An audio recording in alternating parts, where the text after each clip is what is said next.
Boa noite a todos, boa noite a todas. Estamos aqui reunidos para mais um encontro do projeto Reflexões Filosóficas e hoje vamos falar sobre o tema prazer e desejo em Foucault, né?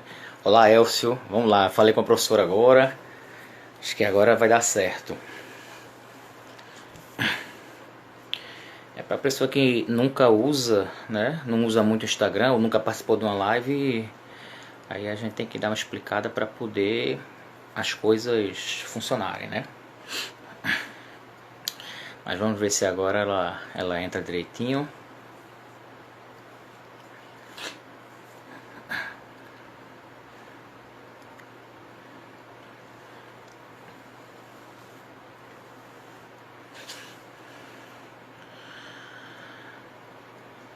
Então, em tempos de pandemia, né? Vamos aqui fazer mais uma reflexão filosófica. A professora vai trabalhar Foucault, um tema muito importante. Ela que faz muitos estudos sobre Nietzsche, né? Olá, Gabriel. Ela agora entrou.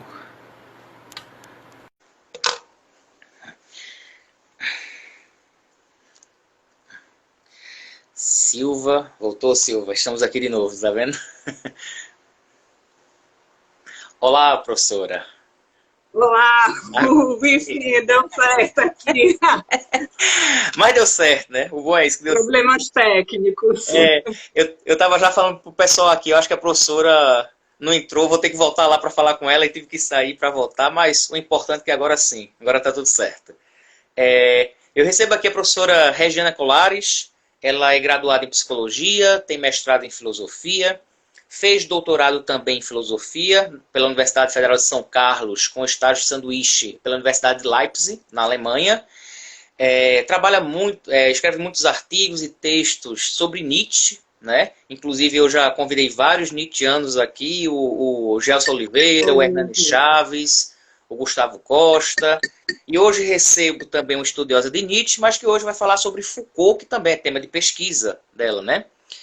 Hugo, estou aqui pela professora e pelo teu sotaque. É o sotaque de pernambucano, né? Arrastado, chiado, mas mora em João Pessoa. Maravilhoso. O Me tema... agrada muito. E aí o tema que a professora vai trabalhar conosco é prazer e desejo de Foucault, né? Um tema importantíssimo. Foucault é sempre importante, sempre urgente, né? Professora, muito boa noite, muito bem-vinda. Você tem a palavra. Obrigada, Hugo.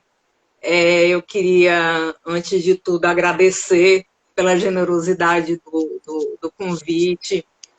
E eu acho muito importante poder, né, tecer algumas coisas nesses tempos de ocaso, de pandemia.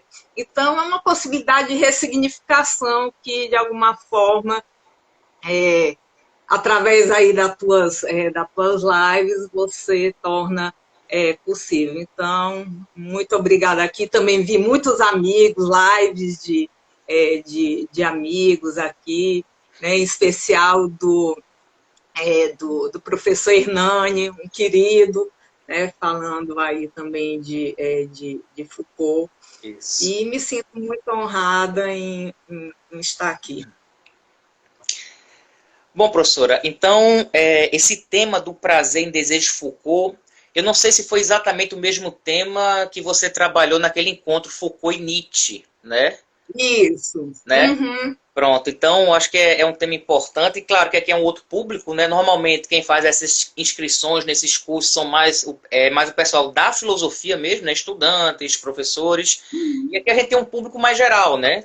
Temos pessoas de outras áreas, pessoas que têm curiosidade em perceber a importância dos filósofos, e lembrar o pessoal que todas as lives ficam salvas, né? Então assim que acabar a live, vai ficar salva. Quem não assistir agora pode assistir depois quando quiser. Vai ficar salva tanto aqui no meu canal do Instagram, também no meu canal do YouTube, né? Fica nas duas plataformas para quem quiser assistir. Então, professora, pode expor o tema, falar sobre o tema. Eu vou fazer aqui as devidas anotações para fazer perguntas depois. O tempo que julgar necessário, fique à vontade. A gente começou a live de 6 e 8. o Instagram ele não é muito democrático, então quando faltar 30 segundos aparece um reloginho e aí Sim. você tem que encerrar, né? Então até 7 e 8 a gente pode fazer a live tranquilo, tá bom? Tá bem, Hugo. Então, vou começar como linhas gerais dessa live, falando um pouco do meu interesse por Foucault, como eu cheguei a ele. Como você disse, eu venho de uma pesquisa, né, de um processo de mestrado e doutorado na filosofia de Nietzsche, né? Mas, mesmo na filosofia de Nietzsche, o que me despertava a pensar era a questão da consciência, da subjetividade, o Nietzsche como um crítico da noção de consciência. Essa foi minha tese de doutorado, né, que eu passei assim, fui para a Alemanha, inclusive, para estudar este tema, mas o Foucault já estava ali desde a minha graduação em psicologia, ele já estava presente. Então, eu fui para Nietzsche porque tinha que ser, de alguma forma, o interesse que a gente tem pelos autores passa também por eles falarem de questões que nos dizem respeito. Então, eu sempre tive um fascínio por pensadores inquietos, por pensadores combativos, e eu encontrei isso em Nietzsche. E lá na minha graduação em psicologia, é um clássico dos cursos de psicologia, a gente começar com a leitura da história da loucura do Foucault, né? Então, e foi aí que eu encontrei Foucault, e eu, poxa, né, esse pensador é interessante. Em algum momento, eu não sabia, né, direito quando, eu tinha isso para mim que, de alguma forma, eu iria enveredar por ele. Bom, dentro da psicologia, né, eu também, assim, muitas vezes eu me via no curso perguntando o que eu estou fazendo aqui, né? No sentido de que, óbvio, hoje, assim, há leituras mais refinadas da psicologia. Geralmente, eu acho que as leituras que se tira mais proveito, são mais potentes, são as leituras que têm aí um diálogo com a filosofia. Uhum. Então, você sabe que num curso de psicologia tem muito técnicas psicoterápicas, teorias da personalidade, achando pouco teorias da personalidade 1, tem teorias da personalidade 1, 2, 3, disciplinas de testes psicológicos, enfim. E, de alguma forma, isso me incomodava no curso de psicologia, que, por vezes, tratava a subjetividade de uma forma muito estreita, delimitando os contornos aí da subjetividade, por vezes discursos que normatizavam, né, a subjetividade. Então, isso, de alguma forma, o destaque, essa primazia na consciência também ainda é muito recorrente. A psicanálise é um pouco à parte disso, mas que me trazia algumas reflexões sobre a questão do sujeito, e como que esse sujeito poderia, de alguma forma, se transfigurar. Isso que, né, pensando aqui no que me levou à psicologia, porque tem dois caminhos, né? Muitas pessoas vão à psicologia querendo se tratar, né, vão para lá tentando encontrar alguma resposta para suas questões, e outras vão mesmo para, né, para ver quais as possibilidades dessa psicologia em termos de transformação, em termos de transfiguração, como uma elaboração como uma prática de elaboração dos sujeitos em questão. Bom, e aí, depois de feita todo esse meu mergulho nietzschiano, que quase que não saía mais dele, mas eu acho interessante o momento que a gente incorpora o filósofo, porque, por vezes, a gente quer seguir um pensamento como fazendo dele uma Bíblia. Onde é que o Nietzsche disse isso? O que realmente ele quis dizer? Então, eu acredito numa filosofia como um modo de vida, né? E isso eu encontrei em Nietzsche, e o que me fez também ir para Foucault. Bom, e nas minhas leituras, isso já depois de um bom tempo do doutorado, a gente fez um grupo lá na Universidade Federal do Cariri, em que a gente começou a ler a história da sexualidade. E nessa leitura da história da sexualidade, logo no primeiro volume, ali na questão da vontade de saber, se destaca uma questão que eu acho que é crucial, né, para um enfrentamento da psicologia, para a gente se indagar sobre nossa condição de sujeito e também abrir possibilidades de transformação, que é a ideia que Foucault apresenta lá, da relação, ou então de um antagonismo entre o sujeito do desejo, que é erigido, teve toda a sua assunção a partir da modernidade, e a dimensão do prazer. Né? Então, isso, de alguma forma, me tocou para que eu voltasse também algumas questões que eu tinha ali enquanto estudante de graduação em psicologia, né, para entender como que o Foucault ele vê esse campo problemático, que é o campo desse desejo que surge como uma reivindicação de verdade por parte do sujeito. Então, surge todo um arcabouço de umas ciências, o Foucault designa como as ciências sexuais, que tem a ver com saber a verdade do desejo, é um escrutínio desse desejo. Então, há uma proliferação discursiva, isso relacionado à questão da sexualidade. O Foucault até fala assim, o brilho negro do sexo fica, de alguma forma, instigando, né, a se debruçar sobre quem sou eu.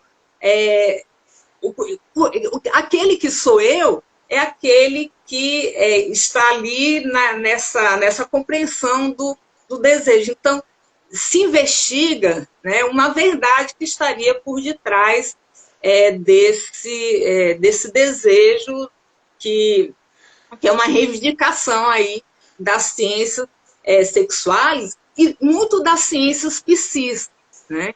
Então, que verdade esse sujeito ele pode aportar. Então, essa dimensão da verdade é muito interessante, porque isso cria uma série de discursos, né, que vão, a partir dessa verdade, dar alguns direcionamentos de patologização. Então, fale sobre a tua verdade, que eu digo quem tu és. Né? Então, há um peso que se coloca aí nessa fala, nesse discurso sobre o desejo, um discurso que eminentemente é verdadeiro, que de alguma forma encarcera, né, esse sujeito a partir desse discurso. Então, se a gente for aqui analisar como que as ciências psicológicas se constituíram, eu acho bem interessante, na biografia do Eribon sobre o Foucault, a primeira parte da biografia, ele fala assim, a psicologia dos infernos. Né? Como o Foucault, ele tem um interesse, ele tem formação tinha formação, né, em psicologia, ele foi licenciado em psicologia experimental, inclusive, e tem um texto dele muito interessante, que é a psicologia de 1850 a 1950, que o Foucault ele, analisa como é que a psicologia, de alguma forma, ela se serviu de imperativos objetivistas, né, a partir aí de um positivismo clássico. Então, se a gente pegar, por exemplo, em Vigiar e Punir, ele vai falar da estrutura do panóptico no laboratório de psicologia. Então, quem já fez psicologia, já passou por um laboratório, sabe o que isso significa? Significa você fazer observação, né? Fazer toda anotação no sentido de dissecar quem é esse sujeito que fala. Então, isso, de alguma forma, óbvio que o Foucault ele mudou aí de opinião, ele tinha uma postura muito mais afeita à psicologia, e ele começa a ter, né, um incômodo aí com a psicologia, e isso é muito evidente na obra dele. Né? Então, não deixa de estar aí presente. Então, sobre essa ideia, né, de um desejo que se quer extrair a verdade, por exemplo, o Foucault, lá na vontade de saber, o primeiro volume da História da Sexualidade, ele vai falar das práticas de confissão, de uma pastoral que tem aí em relação ao sujeito, no sentido também de conduzir. Então, isso é muito, né, interessante. Por exemplo, os sintomas atuais, autismo. Né? Então, toda vamos dizer assim, o enquadramento que se tem, né, nesse espectro autista de medicalizar quem está dentro desse espectro, os especialistas que se tem que procurar. Então, é como se a possibilidade de ser, de transformação, ficasse refém de todo um discurso que vai dar conta de um sofrimento, de uma questão que tem. Então, o Foucault, ele, de alguma forma, eu entendo que é um pensamento comprometido com as formas de transfiguração, de transformação. É muito comum na nomenclatura Foucaultiana ele falar de deslocamento. Quando ele se volta para as práticas antigas, o que o Foucault procura nela? A possibilidade desses sujeitos se transformarem, né? E não ficarem reféns de discursos que dizem o que é esse sujeito. Então, por exemplo, esse desejo, em tempos de neoliberalismo, ele é muito apropriado. Então, todo mundo quer dar conta do seu desejo. Você vai fazer uma transferência bancária, assim, da conta corrente para a poupança, aí vem uma perguntinha, qual é o seu desejo? O que você quer fazer com isso? Então, é toda uma inquirição, uma sindicância do desejo que de alguma forma começa a se destacar, e a partir da modernidade. Em contrapartida, né, nessa problemática do desejo, o Foucault encontra a dimensão do prazer. Interessante que o Foucault, em nenhum momento, ele quer conceitualizar o prazer. O prazer para o Foucault, ele entende como um campo como acontecimento, ele diz isso, né, numa das entrevistas, do que é o prazer. É um acontecimento.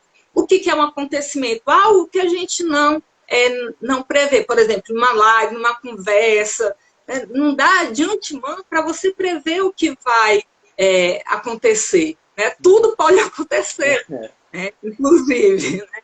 Então, não tem um plano para se chegar a um momento de prazer. Ou acontece ou não acontece. Outro dia eu estava lendo o livro do Jean Luch, que é um psicanalista, e aí ele vem falar algo muito interessante, que é da iniciação sexual. Né? Por exemplo, o campo da descoberta da sexualidade no registro do prazer é uma coisa, né? E como, por exemplo, algumas psicologias, elas querem também dar conta disso, como alguns psicólogos querem dar conta disso, como se fosse um receituário. Né? Então, por exemplo, nessa época de pandemia, eu acho muito curioso, como viver a sua sexualidade em época de pandemia, como administrar essa falta de contato em época de pandemia, o que fazer para animar seu casamento, porque ficam, né, os dois confinados ali em época. Então, parece que passa muito por um receituário. Já a dimensão do prazer, então, no livro do Jean Luch, ele vem falando isso, que a descoberta da sexualidade, nos encontros, quando as pessoas transam, é algo que a gente vai sentindo, vai descobrindo, não tem como saber a priori, né? O que se dá ali. É uma questão, né, que o senso comum diz, é uma questão de química. Né? E acho que isso é o que o Foucault está falando. Né? É algo que se produz, ele diz isso numa das entrevistas, é algo que se produz entre dois corpos, não é uma interioridade. Então, o problema do desejo é que o desejo é assumido como uma interioridade. Né? Então, ou seja, há algo que eu trago, que até então eu sou desconhecida desse algo que me movimenta para minhas escolhas e que é preciso, de alguma forma, entender essa verdade. Só que essa verdade, ela é mediada pelas ciências, né? Então, esse é o problema. E aí eu acho que a coisa se torna muito mais problemática, porque a injunção dessas ciências, isso é muito comum nas psicologias, com uma pastoral, né? Então, que a pastoral cristã, por exemplo. E se a gente vê, por exemplo, é de arrepiar você pegar termos como, por exemplo, psicólogo empreendedor, né? Porque há todo um comprometimento do desejo que você tem que se lançar como um empreendedor, como aquele que tem sucesso, como aquele que faz e acontece. Né? Os coachings da vida estão por aí a nos direcionar para tudo. E é sempre o sucesso, né? Não tem outra possibilidade. E eu gosto muito mais, eu acho que é muito mais interessante a gente entender que, às vezes, perdendo é que a gente ganha. Né? Então, essa avidez de sempre ganhar, porque quando o desejo se liga com sucesso, o desejo de sucesso e felicidade, aí a coisa, né, fica insuportável, porque você passa a se cobrar das suas ações, ter sempre alegria para dar e vender. Às vezes a gente está um ó mesmo, né? Nem se aguenta. E eu acho que toda essa dimensão que vem a reboque do desejo, a gente pensa que não, mas isso é muito sério, como o Hernani, né, ele está com essa pesquisa, atenta porque é isso, né? Há algo que se condensa nessa dimensão do sujeito, do desejo, que ele não se constitui paybuff, não, teve toda uma deslocamentos para que isso fosse possível, que nos onera muito com uma forma de vida, nos estrutura psiquicamente, né? E não dá espaço, né? Não há espaço para a singularidade. Então, e o que eu acho interessante é como o Foucault, ele, de alguma forma, quando ele faz toda um panorama da verdade, aliás, do saber e do poder, está acompanhando essa investigação dele também, esses extratos da subjetividade, os modos de subjetivação, e modos de subjetivação que nos constituem enquanto sujeição. Né? Então, quer dizer, tem um mestre para falar o que eu tenho que fazer, há um nutricionista que tem que falar o que eu tenho que comer, há o personal trainer que tem que falar qual exercício eu tenho que fazer, né? Então, né, isso, há aqueles que até querem dizer como a gente deve se amar, como deve transar e por aí vai. Então, eu entendo que esse percurso que o Foucault faz de constituir, né, esse sujeito do desejo,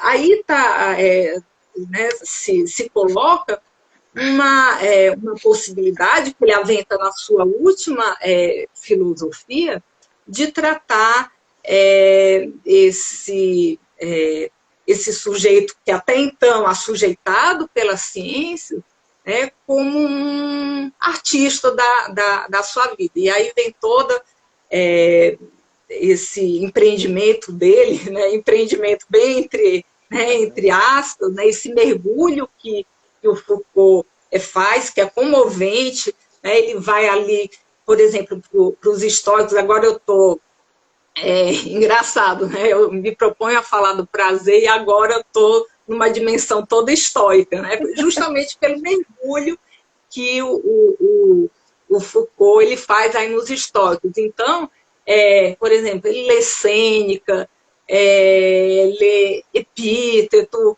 né? Então, assim, depois Marco Aurélio, toda essa, né, esse olhar para de um voltar a si, né, que o Foucault faz, mesmo que seja indo lá para os estoicos, e é interessante porque quando ele volta para os estoicos, não é que ele esteja ali numa adesão conceitual ao estoicismo, é como ele vê que há uma prática aí de conversão a si que propicia um exame e práticas de liberdade. Né? Ao mesmo tempo que se examina, são práticas de liberdade. Não tem esse mestre aí que vai se colocar no panorama hoje com as ciências de direcionamentos do sujeito. Então, na psicologia, na minha época, não sei se eu confesso, né, que eu precisei me recuperar um pouco dessa época da psicologia, né? Tinha disciplina, por exemplo, de aconselhamento psicológico. Né? Então, você não vai para o padre, aí você ia para o psicólogo para ele te aconselhar. E também muitas visões da educação, inclusive, né? Muita gente cai nessa de querer ensinar os alunos. Eu brinco com os meus alunos, né? Eu sou incapaz de ensinar algo a alguém. Enfim, eu apenas aponto os caminhos e as pessoas que vão lá e que galgam, que se construam e reconstruam da forma que quiserem. Né? Então, não há um receituário, é muito mais uma deriva, né? Uma deriva, mas que há como o Foucault, quando ele volta a Sêneca ali, ele vai falar de um ponto, né, que o Sêneca ele gostava muito de escrever né, nos diálogos, ele faz referência nas cartas a Lucílio, por exemplo, vê um ponto do alto. O que é esse ver do alto? Né, que o filósofo vai se colocar apartado do mundo, mas justamente por ele estar no mundo, né, e tematizar e ter uma visão de enfrentamento, é que não vai cair nessas sedições que não são realmente, né, da ordem da sua ética, daquilo que entende por uma verdade de si. Né? Porque uma coisa é a ciência falar o que é a verdade, outra coisa essa verdade que o Foucault ele vai falar como vivência. Foucault era um homem muito corajoso, né? Se a gente for analisar aí a vida dele, se colocou lá na questão, né, do GIP, contra a questão das prisões.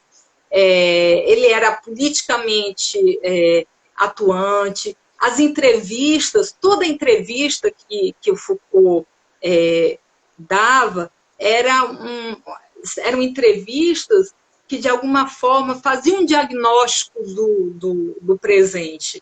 Então, ele estava nessa ontologia do presente, ele está enfrentando, de alguma forma, as questões que nos dizem respeito e que muitas vezes a gente é levado por outros saberes a assumir como o nosso próprio saber. Então, é nesse sentido que eu acho que o Foucault ele tem toda a potência de ser atualizado com um tempo como o nosso. Eu estava vendo uns artigos, né, sobre pandemia, fica aqui até o registro da revista Voluntas, né, que fez uma edição especial sobre a pandemia. Então, se a gente for ler os artigos, né, assim, Foucault está na maioria deles, né? Então, se ele ali, né, por exemplo, segurança, território e população, né, ele vai falar como as epidemias foram tratadas em cada forma de governo, em relação de poder, né? Então, do soberano, do disciplinar e do biopoder, né? Então, e aí eu não vou dar, né, eu só estou dando, né, assim, mas se vocês quiserem estar lá no artigo, né, porque eu também sou meio, eu começo a falar, eu vou para a China e depois volto, né, Hugo?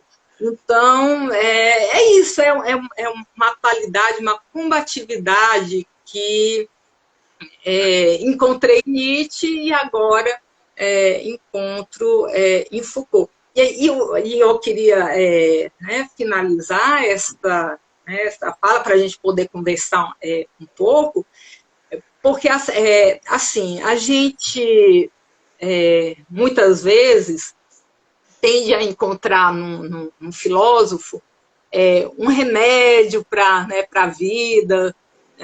Muita gente vai não só para a psicologia, mas para a filosofia assim, né? Muitos alunos, né, chegam no primeiro semestre achando que vão encontrar a resposta para tudo, né? Só que vão sair com não. mais dúvidas ainda. Né? E assim, nesse enfrentamento, quando né, se questiona, não se tem um receituário. O Foucault ele nunca quis falar, olha, gente, como as práticas de si antigas eram interessantes, vamos voltar a elas, porque nosso problema vai se resolver. Eu acho que ele muito mais deixa um campo em aberto para que, a partir disso, e eu acho essa imagem perfeita do pensamento dele como caixa de ferramentas, tem algumas que funcionam e outras não, né? E aí cabe a gente saber quais ferramentas usar em quais ocasiões, de modo que, né, uma resposta para essas formas de sujeição, né, não há, né? Por vezes a gente se vê envolvida nelas e é importante a gente, de alguma forma, entender que há forças aí que nos atravessam, entender que há possibilidades de transformação. Né? Muito obrigado, professora. Eu separei várias perguntas que daria outra live, né? Então eu vou só selecionar algumas. E foi interessante quando você fala assim do aconselhamento psicológico. Lá em Portugal, eu fiz meu mestrado lá, e lá tem um aconselhamento filosófico. Existe isso lá. Inclusive, um dos professores que trabalha com isso é o Jorge Humberto Martins. Eu até estou combinando com ele de fazer uma live também com ele, né? Só uma observação. E aí teve duas pessoas que estão participando que mandaram perguntas. Eu vou fazer primeiro a deles, porque sempre sou eu que faço as perguntas. Então, quando alguém envia uma pergunta, eu privilegio a pergunta de quem está assistindo, né? A primeira foi da Silvane. Ela colocou assim: como as ciências psi podem potencializar essa transfiguração, se o desejo é quase sempre visto como falta? Eita, essa questão é bem... Aí dá uma dissertação agora. Sim, vai precisar sim. Não precisa mais de o nome de quem fez a pergunta? Silvane. Viu, Silvane? Depois a gente pode ficar, né, conversando sobre isso, porque você tem toda a razão. Por exemplo, se a gente tomar o registro do desejo na psicanálise, desejo é apontado como, como uma falta. E não só apenas, né, na psicanálise que isso é entendido, mas também na formulação, vamos dizer assim, do que esse sujeito ele está se direcionando. Então, assim, a gente se direciona a algo ali que não nos completa, que nos falta. Né? O desejo ele se coloca nesse aspecto da procura, da busca. Então, quem trabalha, por exemplo, o desejo como construção, como composição, é o Deleuze. Né? Eu acho muito interessante, se a gente lê o Antiédipo, ele vai apontar um outro caminho para o desejo. Então, eu acredito o seguinte, que de alguma forma, mesmo, vamos colocar uma ideia, mesmo que isso seja muito caro à psicanálise, ter a ideia do desejo como falta. Né? Se o funcionamento da psicanálise vai por aí. Se a gente pegar, por exemplo, a psicanálise lacaniana, né?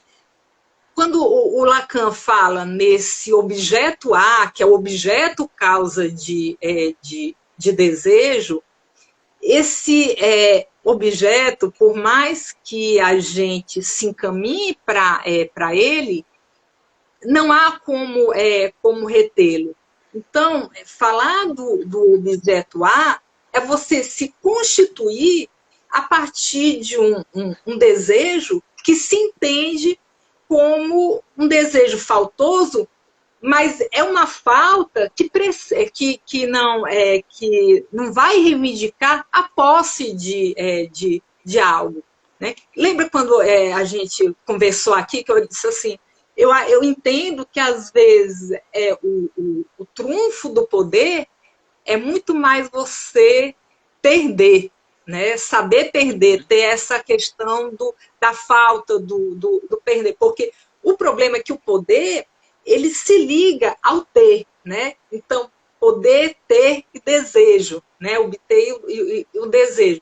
Então, quando se lê, por exemplo, a psicanálise e a psicanálise lacaniana como a dimensão do desejo como falta, eu não acho tão grave assim, se esse objeto causa do desejo tiver colocado nessa dimensão que Lacan aponta. Então, obviamente que nas diversas abordagens, né, porque uma coisa é como num setting terapêutico, que ali tem alguém que sofre, que vai te procurar quando está, né, não pode mais lidar com uma situação de dor, de angústia, quando procura, a sensibilidade do psicólogo, ou então do psicanalista, de não ver esse desejo como uma demanda de algo que vá completá-lo. Né? Porque muito pior que entender o desejo como falta é querer, de alguma forma, tamponar essa falta. E isso, muitas vezes, é feito a partir de uma função de mestria. Né? Siga minhas aulas que você vai se emancipar. Né? Tá entendendo, Hugo? Então, tem todo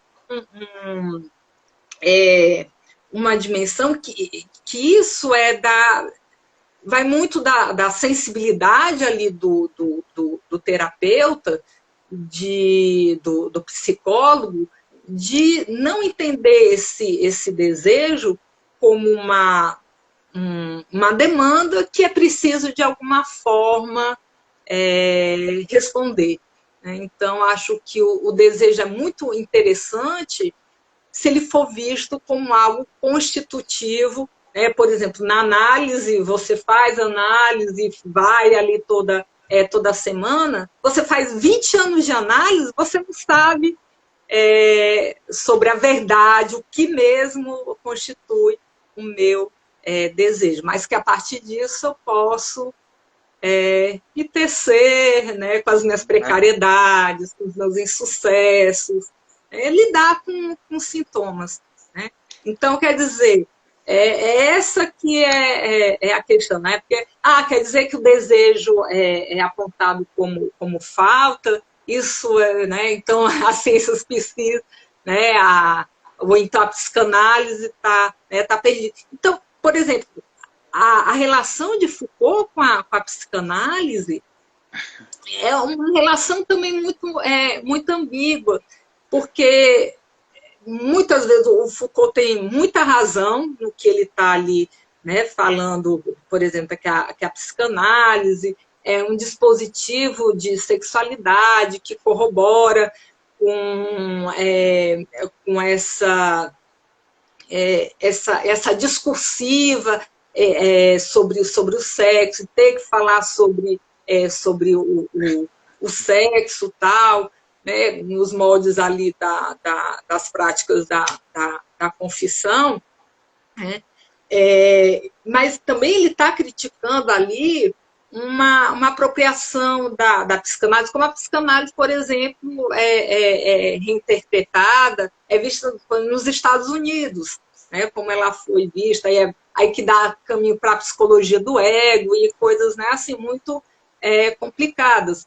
Então, se algum psicanalista, por exemplo, né, agora, né, como é que eu vou me colocar em xeque? Eu acho que é possível. Por exemplo, eu faço análise né, assim, há séculos, acho que até antes de eu nascer, a impressão que eu tenho, quando a gente faz muito tempo análise, a gente acha assim, que foi há 2 séculos que a gente começou a fazer análise.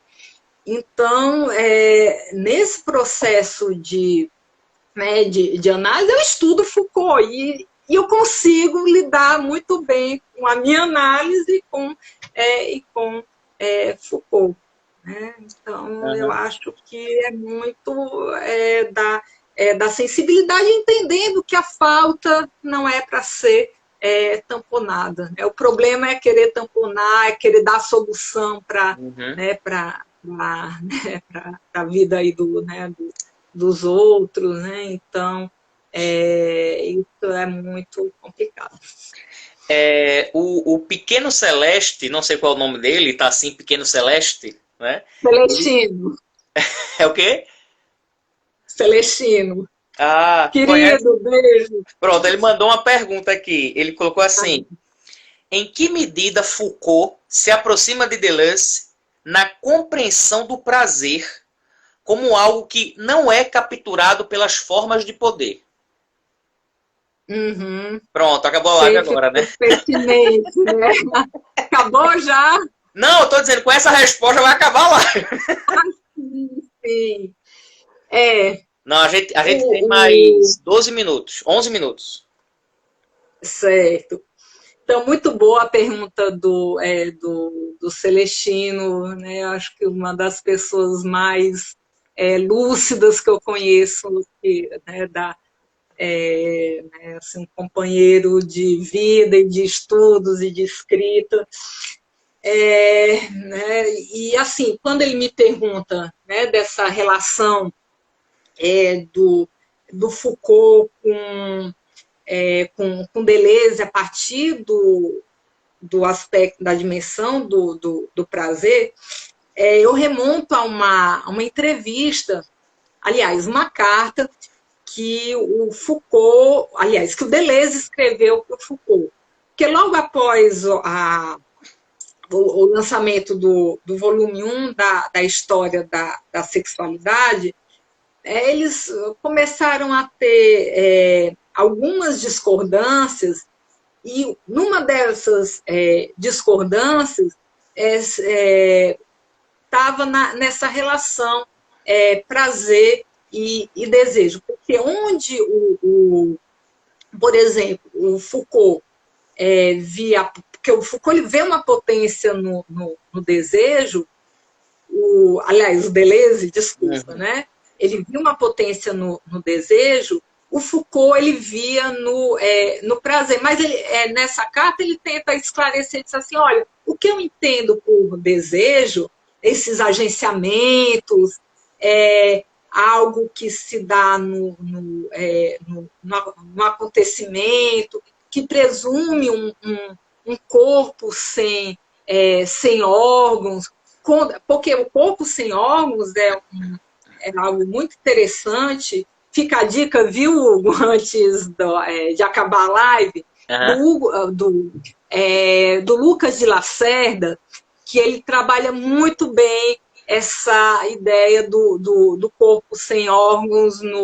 Depois eu passo o endereço dele, o e-mail dele. Né? Então, e aí a ideia do corpo sem órgãos é um corpo que renuncia à sua interioridade, é um corpo que ele é atravessado, é sempre um agenciamento. E aquilo que o Foucault ele vai entender no registro do prazer. Então, e eles estão muito próximos, porque quando o Deleuze ele faz essa carta, ele quer dizer assim, olha, apesar dessa divergência terminológica, eu estou do teu lado, né? No sentido de acreditar, de reconhecer em subjetividades que possam escapar de todos esses cárceres repressivos, de sujeição. Né? Então, mesmo que o Deleuze ele vá entender, né,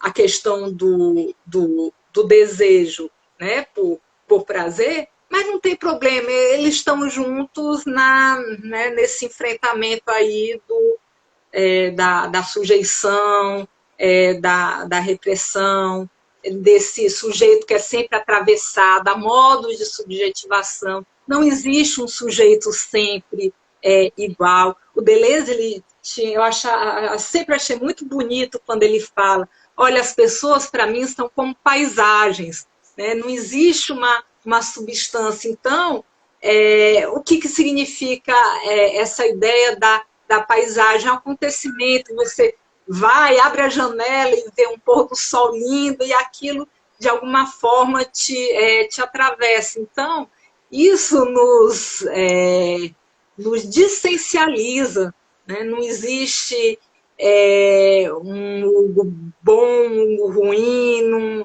né? Existem paisagens de Hugo, por exemplo. Uhum. E eu acho que é essa a ideia, né? Com mais leveza, né? Poder ver as relações. Pela perspectiva de Foucault, quais seriam os problemas que eu teria se eu reprimisse os meus desejos? Um desejo reprimido, o que é que ele pode causar? Bom, Hugo, essa questão da repressão do desejo, de alguma forma, o Foucault, quando ele, por exemplo, ele fala dessas ciências sexuais, ou então, por exemplo, ele vai falar do cristianismo mais tardio, né, porque uma coisa é o cristianismo primitivo, e outra coisa é, né, o cristianismo mais tardio. Aquele cristianismo que o Nietzsche ele vai criticar também. Né?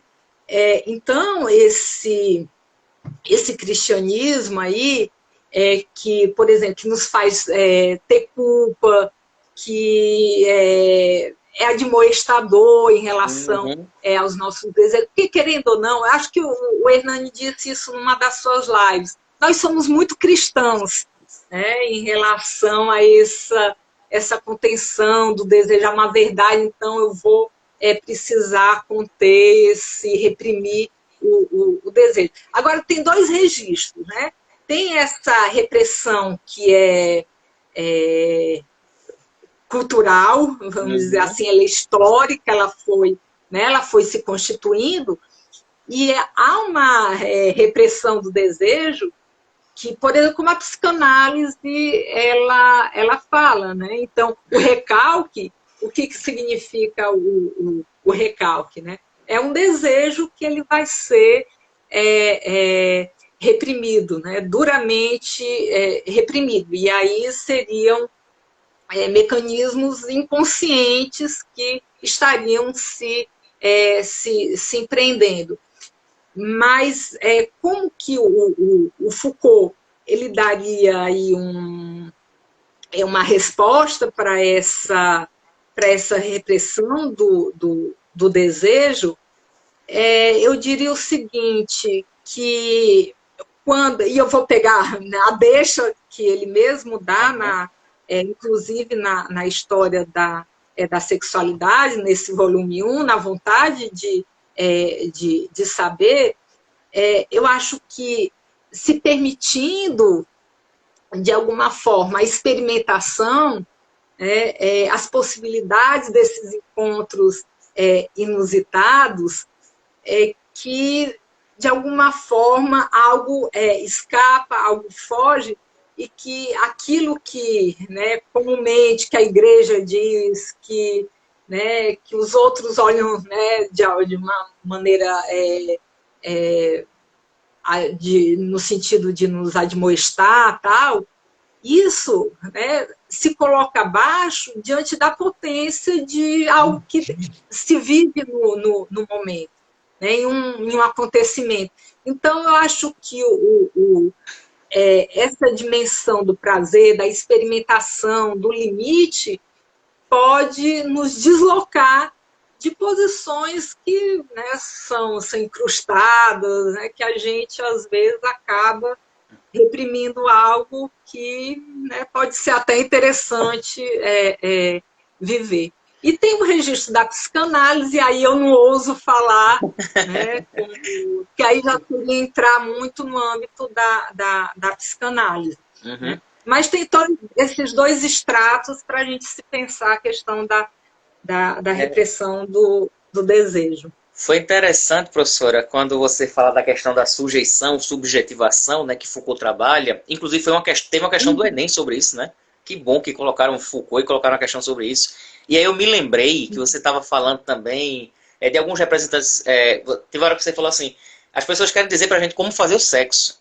E eu lembro que teve uma cartilha de um determinado pastor ensinando a fazer sexo, a maneira correta. Não podia tirar a roupa, era só a parte de baixo, tinha que rezar antes. Só podia uma posição possível, que é a tradicional. Eu não costumo falar papai e mamãe, que papai e mamãe não faz só isso não. Papai e mamãe faz muita coisa diferente. Né? Mas posição tradicional, e jogava sal grosso em cima da pessoa e orava no ato sexual.